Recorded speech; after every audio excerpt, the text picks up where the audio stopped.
कहानी की शुरुआत में हम टाइलर नाम के एक अमीर लड़के को देखते हैं जिसने अपनी गर्लफ्रेंड मार्गोट के साथ डिनर डेट पर जाने का प्लान बनाया। वो दोनों हॉथरोन नाम के एक महंगे रेस्टोरेंट में जाने वाले थे जिसका मालिक शेफ जूलियन था। ये रेस्टोरेंट एक आइलैंड के बीचों बीच बना हुआ था, इसीलिए वो दोनों एक बोट लेकर आइलैंड तक पहुंचे। उनके अलावा वहां और भी कई अमीर लोग मौजूद थे। खैर जल्द ही सब लोग रेस्टोरेंट में पहुंचे जहां हेड वेट्रेस एल्सा ने उनका स्वागत किया। फिर उसने सारे गेस्ट्स को पूरा रेस्टोरेंट घुमाया। एल्सा ने कहा कि यहाँ का स्टाफ बिल्कुल परिवार की तरह मिलजुल कर रहता है। वो सब सुबह 6 बजे से लेकर रात 2 बजे तक मन लगाकर काम करते हैं। आखिरकार सारे गेस्ट रेस्टोरेंट में जाकर अपनी अपनी सीट्स पर बैठ गए। उनके ठीक सामने किचन थी जिसमें कई सारे शेफ बड़ी बारीकी से डिनर तैयार करने में लगे हुए थे। तभी एल्सा ने सभी गेस्ट को समझाया कि देखो खाना आपके सामने ही बनेगा, लेकिन फोटो मत खींचना, वो अलाउड नहीं है यहाँ पे। इसके बाद जब उनका मेन शेफ वहाँ पहुँचा तो एल्सा ने उसे बताया कि टाइलर अपने साथ किसी मार्गोट नाम की लड़की को लाया है, लेकिन उसका नाम तो लिस्ट में है ही नहीं।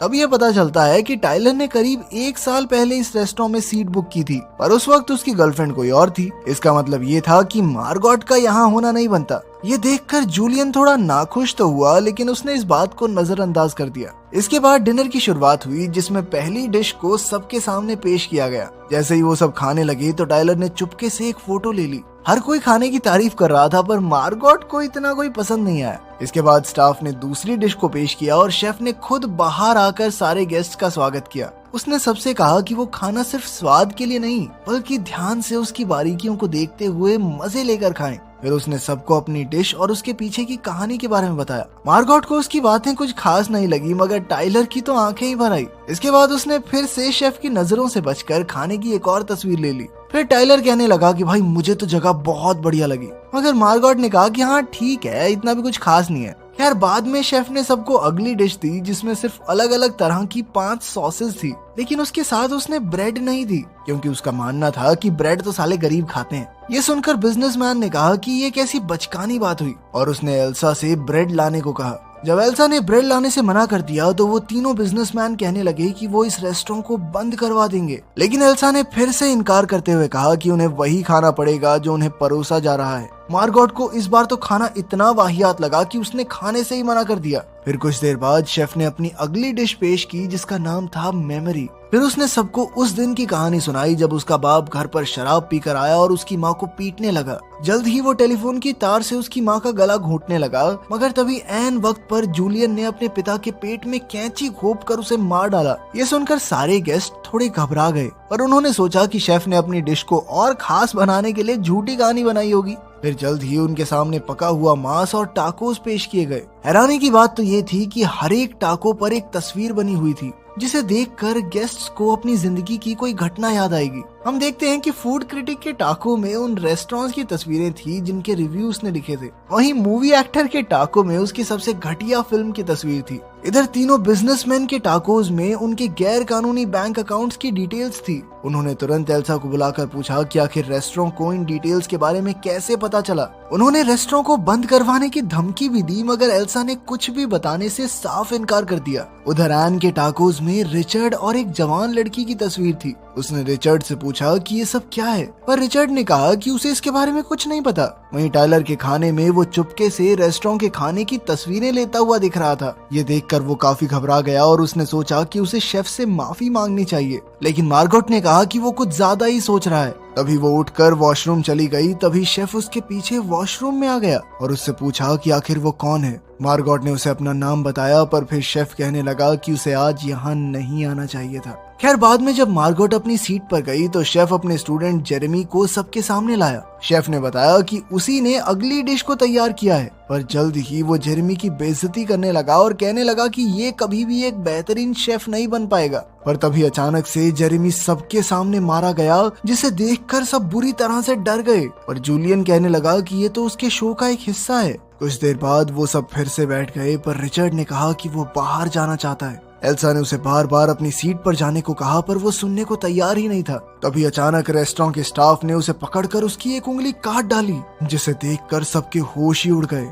इसके बाद सबको चेतावनी दी गई कि अगर उन्होंने यहाँ से भागने या शेफ के बनाए हुए खाने को खराब करने की कोशिश की तो उन्हें इससे भी ज्यादा भयानक सजा मिलेगी। ये सुनकर बाकी सब बुरी तरह डर गए, पर टाइलर चुपचाप बैठकर अपना खाना खाता रहा। फिर कुछ देर बाद जूलियन ने मार्गोट को किचन में बुलाया और अपनी असलियत बताने को कहा। शेफ ने कहा कि उसने दिन रात मेहनत करके इस डिनर की तैयारी की थी, पर उसकी मौजूदगी से सब कुछ खराब हो रहा है। शेफ ने उसे बताया कि आज यहाँ आए हुए सभी गेस्ट्स की मौत हो जाएगी। फिर उसने मार्गोट को 15 मिनट का टाइम देकर कहा कि तुम चूज कर लो कि मरना है या जिंदा रहना है। ये सुनकर वो बुरी तरह डर गई और रोते हुए अपने टेबल पर लौट आई। फिर अगली डिश से पहले शेफ ने कहा कि अगर किसी के मन में कोई सवाल आ रहा हो तो वो पूछ सकता है। तब एक आदमी ने पूछा कि आखिर वो ये सब क्यों कर रहा है। तब शेफ ने कहा कि वो इस रेस्टोरेंट को चलाते चलाते थक चुका है, उसे खाना बनाने में अब उतना मजा नहीं आता और इसका जिम्मेदार यहाँ मौजूद हर एक गेस्ट है। फिर उसने बताया कि फूड क्रिटिक को यहाँ इसलिए बुलाया गया क्योंकि उसके गंदे रिव्यूज की वजह से कई रेस्टोरेंट्स बंद हो गए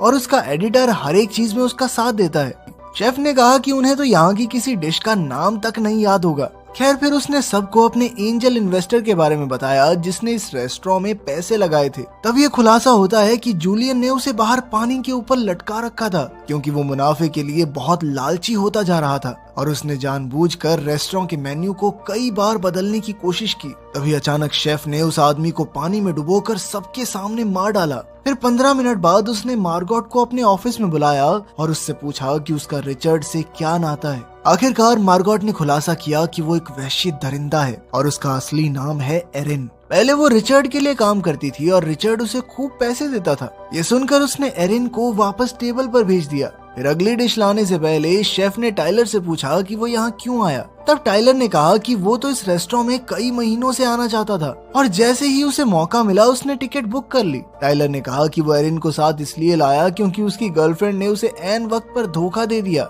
ये सुनकर एरिन को गुस्सा आ गया और उसने टाइलर पर हमला बोल दिया, पर स्टाफ ने जैसे तैसे उसे शांत किया।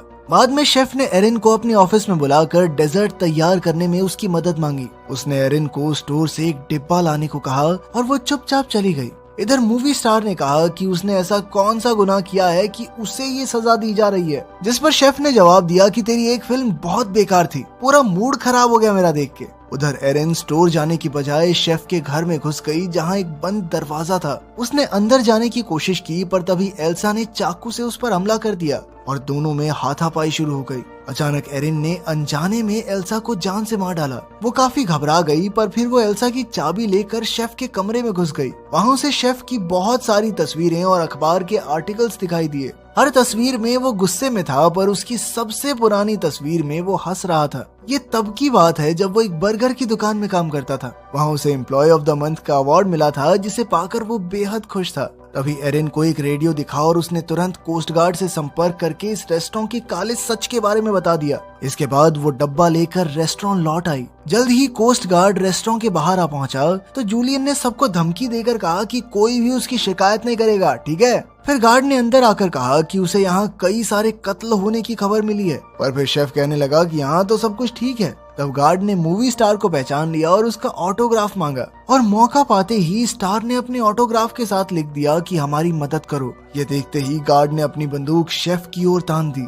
आखिरकार सबने चैन की सांस ली और गार्ड को शेफ की सारी सच्चाई बता दी। मगर तब ये खुलासा होता है कि गार्ड की बंदूक तो नकली थी और सारा स्टाफ हंसने लग गया। फिर शेफ ने कहा कि ये कोई गार्ड नहीं है, मेरे लिए काम करता है ये। आखिरकार शेफ ने आखिरी डिश पेश की तो एरिन को एक तरकीब सूझी। वो कहने लगी कि उसे खाना पसंद नहीं आया। इससे शेफ थोड़ा परेशान हो गया और पूछने लगा कि क्या पसंद नहीं आया तुम्हें। वो कहने लगी कि उसे बहुत भूख लगी है और शेफ उसे अच्छा खाना नहीं खिला पाया। ये सुनकर तो शेफ की ईगो पे बात आ गई और वो एरिन से पूछने लगा कि वो क्या खाएगी। तब एरिन ने कहा कि वो अमेरिकन चीज बर्गर और फ्राइज खाना चाहती है, जिसके बाद शेफ तुरंत किचन में जाकर खाना बनाने में जुट गया। बर्गर बनाते हुए उसे अपने पुराने दिन याद आ गए जब वो काफी खुश हुआ करता था। आखिरकार उसने एरिन को बर्गर दिया जिसे खाकर वो बहुत खुश हुई। उसने शेफ की बहुत तारीफ की जिससे वो बेहद खुश हो गया। फिर एरिन ने कहा कि वो बाकी के बर्गर पैक करवा कर ले जाना चाहती है। शेफ ने कुछ सोचकर उसे बर्गर पैक करके दे दिए, जिसके बाद उसने शेफ को पैसे दिए और जाने लगी।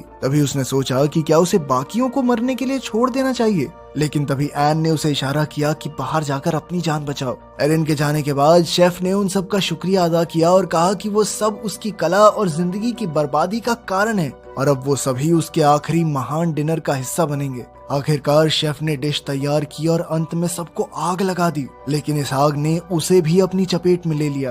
वहीं एरिन बोट पर आइलैंड से बाहर आ गई और उसने दूर से देखा कि रेस्टोरेंट आग में जल रहा था। तो आपको ये अजीबोगरीब कहानी कैसी लगी कमेंट्स में जरूर बताना।